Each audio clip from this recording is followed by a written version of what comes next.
बिस्मिल्लाहिर्रहमानिर्रहीम।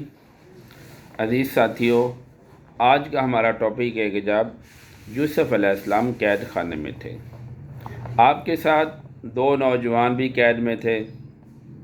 उन पर ये इल्ज़ाम था कि वो बादशाह को जहर देना चाहते थे। उनको ख्वाब आया, उन्होंने ख्वाब की ताबीर पूछी। एक ने कहा कि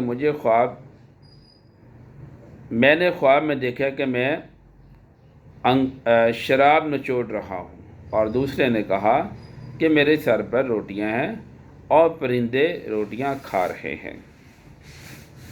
आपने फरमाया कि जिसको शराब नचोड़ने का हुक्म आया है, ख्वाब में उसने देखा है कि वो शराब नचोड़ रहा है, तो वो बरी हो जाएगा और दूसरे का सर कलम कर दिया जाएगा। ये हुक्म आ चुका है, यानी कि ये फ़ैसला तकदीर में लिखा जा चुका है।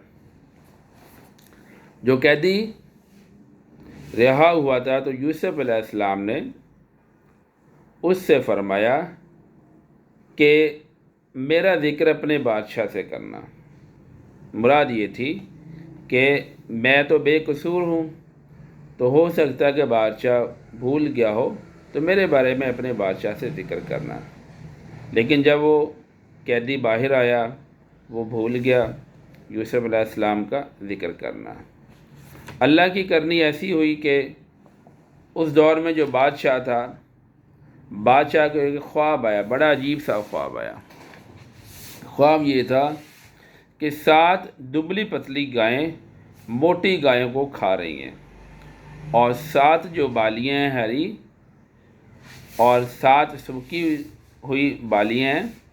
तो जो सूखी हुई बालियाँ हैं वो हरी बालियों पर चढ़ रही हैं, इनके जो सिट्टे होते हैं, ठीक है जी, गंदम का आप सिट्टा कह लें या मकई का आप सिट्टा कह लें, ठीक है जी। तो ये बादशाह को ख्वाब आया, और वो बड़ा हैरान हुआ कि 7 मोटी ताज़े जो गायें हैं एक खुशक नहर से निकलें, और 7 ही लागर गायें। तो लागर गायें जो है ना, वो मोटी गाय को खा गई, और उसने देखा कि 7 बालियां जो दानों से भरपूर और सरसब्ज हैं, और 7 दूसरी खुश्क को देखा जो सब्ज़ पर लिपट कर उन पर गालब आ गई। उसने ये ख्वाब अपने दरबारियों को बताया। दरबारियों ने कहा कि इनकी ताबीर हम नहीं बता सकते, हमारे पास इतना इल्म नहीं है। तो वो जो कैदी था, जो यूसुफ़ अलैहिस्सलाम से जिसने ताबीर पूछी थी, उसे याद आया। उसने कहा कि कैद खाने में एक अल्लाह का नेक बंदा है, और वो जो ताबीर बताता है वो सही ताबीर बताता है, उसकी ताबीर में कोई शक नहीं होता। तो लिहाजा आप उसे बुलाएं और उससे ताबीर पूछें। दरबारी आपके पास कैद खाने में गए और बादशाह का हुक्म दिया कि बादशाह आपको बुला रहा है और वो आपको रिहा करना चाहता है। आपका पहला सवाल ये था कि वो जो हाथ काटने वाली औरतें थी, उनका क्या बना। दरबारी ने कहा कि उन्होंने अल्लाह ताला से तौबा मांग ली है, और उनका जो मकर था, जो उनका फ़रेब था, वो सब पर ज़ाहिर हो चुका है कि आप सच्चे थे। यानी कि आप जब बाहर आना चाहते थे, तो आप पर जो इल्ज़ाम था, आप उस इल्ज़ाम से बरी होकर बाहर आना चाहते थे।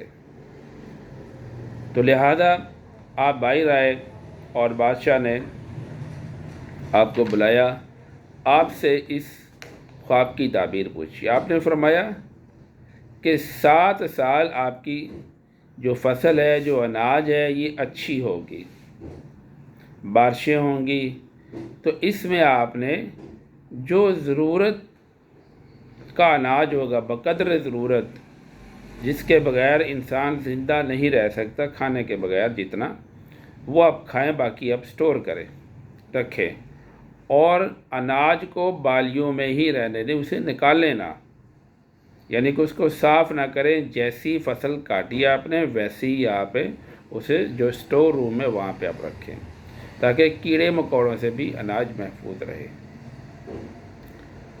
اور جب 7 سال گزر جائیں گے اس کے بعد جو اگلے 7 سال ہوں گے وہ قحط والے ہوں گے، اس میں نہ بارش ہوگی نہ فصل ہوگی، تو روئے زمین پہ اس وقت قحط سالی ہوگی، اور اس قحط سالی میں جو اناج اسٹور کیا ہوگا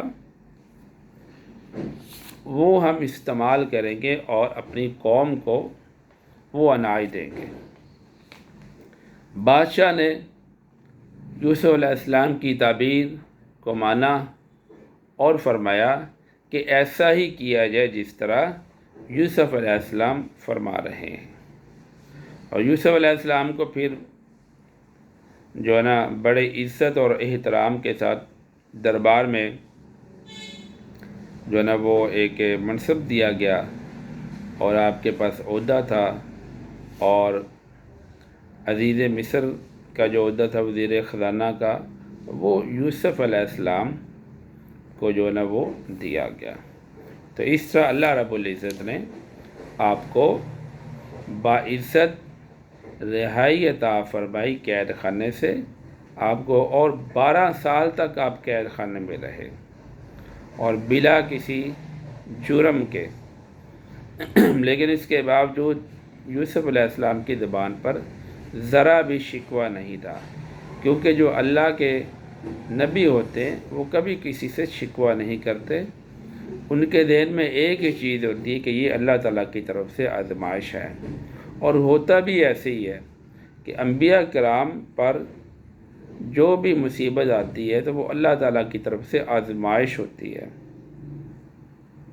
تو یہ یوسف علیہ السلام پر آزمائش تھی، یہاں تک آزمائشیں آپ پر تھی، اس کے بعد اللہ رب العزت نے آپ کو فراخی عطا کی، اور اس کے بعد پھر اللہ رب العزت نے آپ کو انعامات کی طرف جو ہے نا وہ آپ کا رخ کیا، اور آگے جو زندگی کے ایام تھے اس میں آپ نے ایک شاندار زندگی گزاری، جس طرح ایک نارمل انسان گزارتا ہے، بلکہ اللہ رب العزت نے آپ کو حکومت عطا کی اور خزانے عطا کیے، اور باقی انشاءاللہ اس کے بعد جو ہے نا وہ ہم لوگ جب آپ کو وزیر خزانہ بنایا گیا اور وزیر اعظم بنایا گیا تو اگلے ٹاپک میں انشاءاللہ ہم لوگ اس پر بات چیت کریں گے کہ کس طرح آپ نے سارے معاملات کو منظم طریقے سے سر انجام دیا۔